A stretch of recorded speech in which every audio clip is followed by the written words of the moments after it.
Jawahar Nagar municipal corporation 28వ division Mother Teresa కాలనీలో కాలనీ అధ్యక్షులు బూడిద వెంకటేష్ ఆధ్వర్యంలో SILF ఆర్గనైజేషన్ CEO గౌరవ్ గారి సహకారంతో గత సంవత్సరం నుండి 15 మంది లెప్రసీ వ్యాధి ఉన్న వారికి మరియు వారి పిల్లలకు జీవనోపాధి కిరాణా షాపు, టైలరింగ్, కూరగాయలు, బట్టలు, గాజుల షాపు లాంటి వ్యాపారం కోసం ఒక కుటుంబానికి 50,000 రూపాయల చొప్పున 15 కుటుంబాలకు ఆర్థిక సహాయం అందజేశారు. ఈ కార్యక్రమంలో staff member Shyambabu, Manamma, slab president M Ramesh, vice president K Anasuya, M Manjula, K Gangadhar, colony వాసులు పాల్గొన్నారు.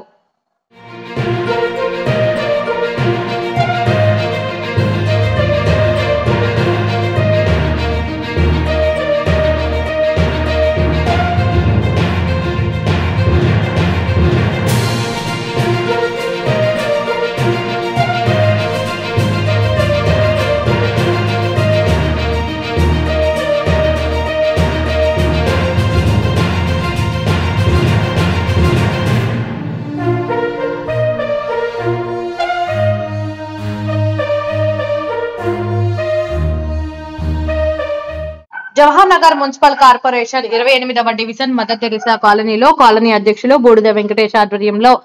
SILF ఆర్గనైజేషన్ CEO గౌరవ్ గారి సహకారంతో గత సంవత్సరం నుండి 15 మంది లెప్రసీ వ్యాధి ఉన్న వారికి మరియు వారి పిల్లలకు జీవనోపాధి కిరాణా షాపు, టైలరింగ్, కూరగాయలు, బట్టలు, గాజుల షాపు లాంటి వ్యాపారం కోసం ఒక కుటుంబానికి 50,000 రూపాయల చొప్పున 15 కుటుంబాలకు ఆర్థిక సహాయం అందజేశారు. ఈ కార్యక్రమంలో staff member Shyambabu, Manamma, slab president M Ramesh, vice president K Anasuya, M Manjula, K Gangadhar, colony వాసులు పాల్గొన్నారు.